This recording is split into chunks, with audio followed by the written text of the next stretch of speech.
Hello everyone, it's Senti here and welcome back to the channel. This is my first upload for the new Fantasy Premier League season, so I'm very excited. I hope you're all fine and as excited as I am. In this video, I'll share with you the team that I currently have for the first game week of the season. So without wasting any more time, let me walk you through how my team currently looks for the first game week of the season. I decided to go with a 3-5-2 formation with Ederson as my first goalkeeper. Now with Ederson, he did torture me at the back end of last season, but Manchester City start away at Burnley in game week 1. Then they play Newcastle in the second game week, but then they'll have a round of fixtures where they'll play Sheffield United, Fulham, West Ham United, Nottingham Forest and Wolves. I think with those fixtures we could expect Manchester City to keep a clean sheet or two, so Ederson is the one that keeps the goalkeeping spot in my team for game week 1. In defense, I've gone with the back three of John Stones, Saliba and Estupiñán. With John Stones, that's just me doubling up on City assets and hoping that I can maximize the points that I can get in game week 1. But with Saliba, he's another one that's got a very good fixture starting at home against Nottingham Forest, expecting a clean sheet from Arsenal, and I think he's someone that's guaranteed minutes, so he's the one that I've picked from the Arsenal defense.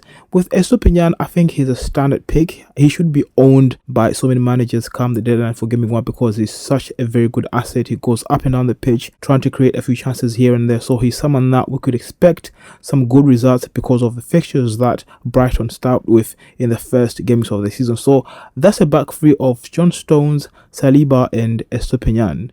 In midfield, I've gone with Martinelli as my Arsenal midfielder that I'm willing to go with for the first game of the season.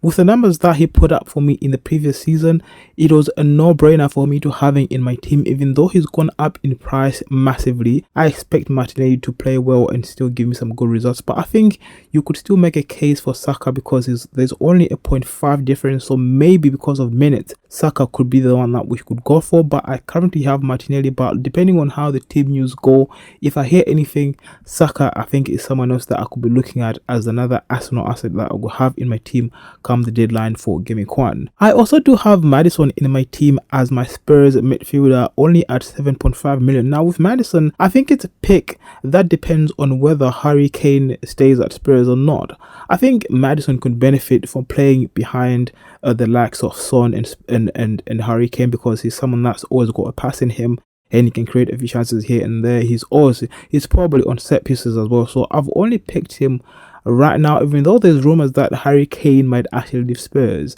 I'll wait and see or take it to the deadline to make the final decision whether I'll have him in my team or not. But I do currently have Maddison in my team as the Spurs midfielder. I've also got Mudryk from Chelsea as a differential at 6.5. I think he's someone that I think could do better this season under Poch. And they start at home against Liverpool, a Liverpool side that plays a high line. He's quick.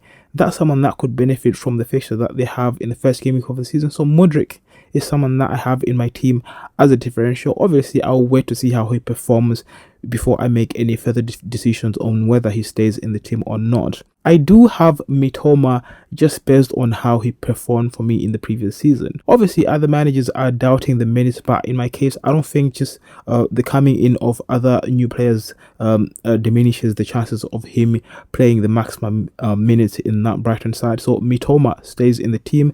And finally, I have Marcus Rashford as my fifth midfielder. Now with Rashford, I think he's someone that we expect to do very well in that United side. Even though he didn't really look good in pre-season, I trust Marcus Rashford to put it together and put up some good performances when the league starts. So Marcus Rashford also joins my midfield.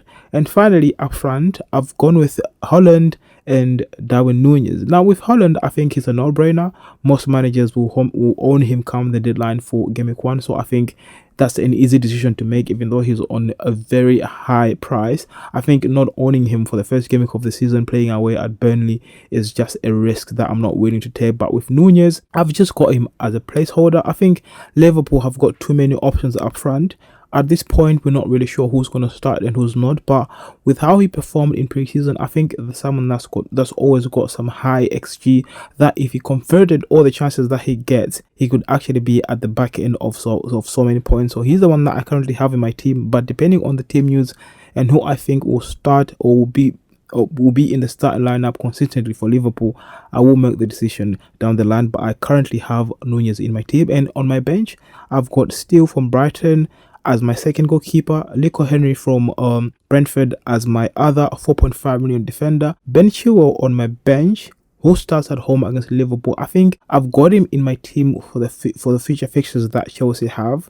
I don't think it's a good idea to start him at home against Liverpool. I think Liverpool look very strong attacking wise, and Chelsea could easily concede. So I'm happy to bench Chilwell for the first game of the season.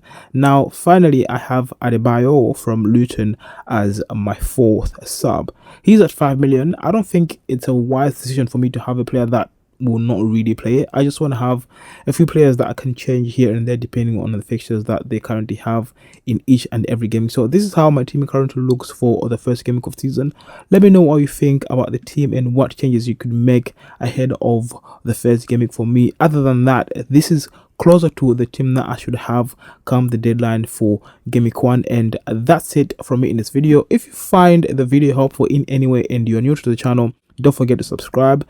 The league code is in the description. Feel free to join the league and let's see what we can do together this season. Otherwise, thank you very much for watching and I'll see you soon.